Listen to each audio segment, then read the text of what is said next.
Em 1993, estreou a primeira obra inspirada na história chocante de Jeffrey Dahmer.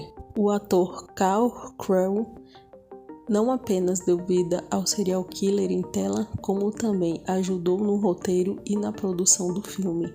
Karl faleceu recentemente, no dia 20 de fevereiro de 2025. Ao saber dessa notícia, eu lembrei que tem um conteúdo sobre esse ator e sobre o filme do Jeffrey Dahmer aqui no canal. E é algo bem polêmico, pois Karl e o produtor do filme participaram de um talk show onde eles discutiam com as famílias das vítimas de Jeffrey Dahmer, inclusive discutiram com uma das vítimas do Jeffrey.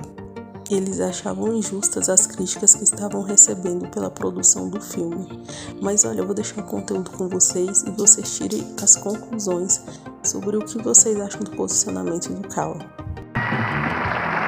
As soon as we saw the gruesome headlines, we knew it was bound to happen. The making of the movie about the cannibalistic serial killer Jeffrey Dahmer. Well, Hollywood has made it, but the families of the victims of Jeffrey Dahmer are stark raving mad. This is how you act when you are out of control. That was my baby boy that you took away from me. You almost destroyed me, and I hope you go to hell. They are words of anguish and pain from the shattered families of Jeffrey Dahmer's victims. Jeffrey, I hate you! Almost a year after Milwaukee's darkest chapter, surviving families are struggling to move on. But Hollywood is putting a cog in this city's recovery. A new movie, which recreates the life of Jeffrey Dahmer, is ready for national distribution, and the families of Dahmer's victims are outraged. Jeffrey Dahmer, The Secret Life, is graphic, and the star Karl Krell has an uncanny likeness to the real thing. It's a film that these families would like to see shelved, a face Milwaukee would like to forget. Karl Krell is here with us today. Not only did he play the despicable Jeffrey Dahmer, but he also wrote this scary film. Shirley Hughes, you didn't want to sit next to Karl, did you? No. Why? Because it reminds me too much of he reminds me too much of Jeffrey Dahmer, and he's no better than Jeffrey Dahmer. What do you mean he's no better than Jeffrey? Because he's portraying this movie, and the things in it are not true, and he is killing the spirit. People don't know how emotional, physically, and mentally this is on us. But surely and it's devastating. But Jeffrey, we have to understand, Jeffrey Dahmer killed your son. I know.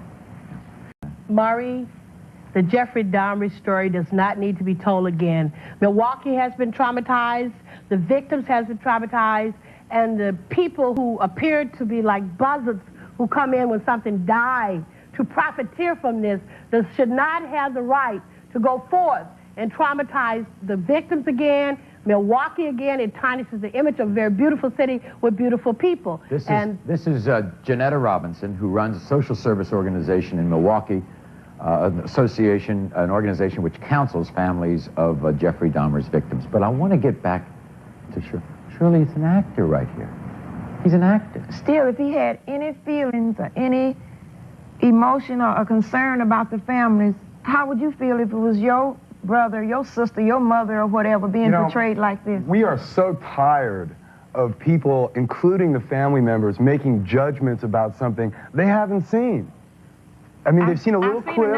You've seen a clip. You haven't seen the whole movie. That's enough. Well, we had you watch, as I understand it, Janetta and Shirley, some clips of the movie. It's garbage. It's garbage. Here we are. It's not artistic. Making a judgment when they haven't even have all the facts before them. This is so typical. It's so typical. It's not true. So You don't have the facts. your opinion. If you had seen the entire film, then you could come and say, okay, well, we didn't like this, or this was wrong, or something. But no, you see one little clip and you make a judgment. This is one of the problems with our society. People make a judgment on something they don't have all the information. No, the problem with our society is that let's people not worry like about you. judgments that society should make right now. Let's talk about the specific making of this movie. I don't see much sensitivity you have to this mother of a person Jeffrey Dahmer cut up in his apartment. I don't see much sensitivity. Would it have been different, Shirley, if they would have said, okay, we want to pay you for your participation? It's not about the money. It's not about the money. What is it about? It's about the decency to have respect for our beloved ones and to come and talk with us about it. you've traumatized these people over here. You have hurt them more than Jeffrey Dahmer. We've got a long way to go today. Jeffrey Dahmer, number 2. This is our only subject today. We have a long way to go. And I can imagine the kind of pain to see this depicted. However, I think that it's unrealistic for us to think that movies and books are not going to come out of a case like this. Well, of course. Personally, I'm offended by what I've seen. I've written a book. You're offended by what you've seen of the movie? I am. It's very graphic. I think that we can tell the story of Jeffrey Dahmer. I think that we can, in the book, I didn't focus on the gore of this case. I didn't focus on the actual details of the crimes, although I did mention it. Annie, we love you, but we hate the book you wrote. Don't you think it gives the wrong impression of a beautiful city with a lot of wonderful, intelligent people? No, wait a minute. But, Janetta, you cannot ignore the fact that this heinous, terror, crime spree, this murder spree existed. And you cannot ignore the fact that most of the things that are written in these books and the movies are incorrect. They did not go to the sources. Was Annie's book incorrect? Yeah, Annie's book is incorrect because they take it from other writers and their perspective is from... Okay.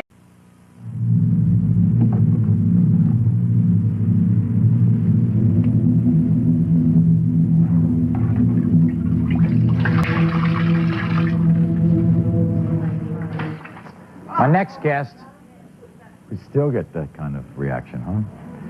My next guest says he's sick and tired of people trying to make a buck off a serial killer like Jeffrey Dahmer. No one has ever seen his face. He's never given a national interview before. He's been in hiding for several months. This is Ron Flowers, one of the several victims who escaped the horror of Jeffrey Dahmer. So why now, Ron, would you come forward? Well, because I don't think that you can really tell the story without knowing the story.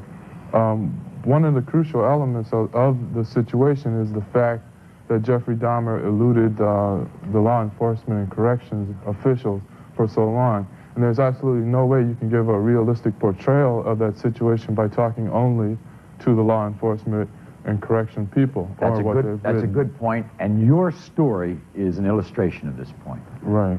How did you meet up with him? What happened? I was, my car had broken down and I was at a pay telephone making calls, and he offered to help me out by getting his car and giving me a jump. A jump start. Right. When we went to get his car, he offered me a cup of coffee that was laced. And where did he take you to offer you a cup of coffee? To his grandmother's home in West Alice. Okay. He gives you coffee and it's laced. And what happens next? I passed out. You passed out. And where do you wake up? In the hospital. In the hospital. Did anybody tell, do you know what happened in those intervening hours or half hours, or how long it ever took? Yeah, I read his statements concerning that time period. But and he said, as I understand it, or he admitted that he didn't want to kill you. Initially he did. I think that was basically to help his own pride, to aid in his own pride. When I mentioned the fact that I knew that his grandmother was awake, he eventually changed his story and told them that he couldn't kill me because his grandmother had already saw me. Right. What do you think of the production of this movie? It's ridiculous. There's absolutely no way that you can portray the situation without having any idea. It's all one-sided. They get the information from what has been written and statements from law enforcement, correction officials, and those kind of people, and they don't know. They're not going to tell you the truth. As I understand it, we've looked at your interviews that you've given to people, and none of this meshes. Which interviews why did you get a ride from a guy all the way down in the gay bar district of Milwaukee, miles and miles away out to West Alice? To get a jump. To get a jump. I mean, that's the most ridiculous sounding story I've ever heard in my life. Obviously, you haven't researched. What do a gay bar have to do with it? Calm down now. Let him. Now look, he asked a question. Let him answer. Yeah. Obviously, you haven't researched the story well enough because I was living in Illinois at the time and had no friends around. So, if you would have checked the information, you would have found that out and not asked me that stupid question. Well, I just asked you the question. Why did you go all the way? Why did you go all the way from Milwaukee to West Dallas to get a jump start. You don't know what you're talking about. Well, but what difference does it make whether he went miles? The point, here's the point. He got here's away, the point. and that's the way he's portrayed. Here's the point. This guy was in Jeffrey Dahmer's company. He probably knows what kind of language he uses, how he tries to seduce people into his own web. What happens there? Did you ever seek him out? No, we didn't. He was in hiding. You know, well, sometimes when you don't, sometimes when you don't get every piece of the puzzle, you wait to get every piece of the puzzle instead of rushing to produce a movie and get it out just because you want to be before all these other guys rush and do their movies. But on the other hand, he is not the central focus of the story. He is a very tiny, little, minute part, okay? Hey, calm down. No human being is tiny and minute. No, in contrast, in a story element, okay? When you look at a story... The fact that I reported it to the police is one of the biggest things that could happen in the story, and they eluded it. And don't patronize me by telling me I don't understand, because I understand more than you think I do. Something that you don't understand because you have not seen the movie is the fact that the Milwaukee police are portrayed as not responding in the correct manner every time they brushed against a case. But you don't understand that. You're making a judgment on something you haven't seen. And you made a judgment on something you have not seen. All right, stop. And you have you. My son.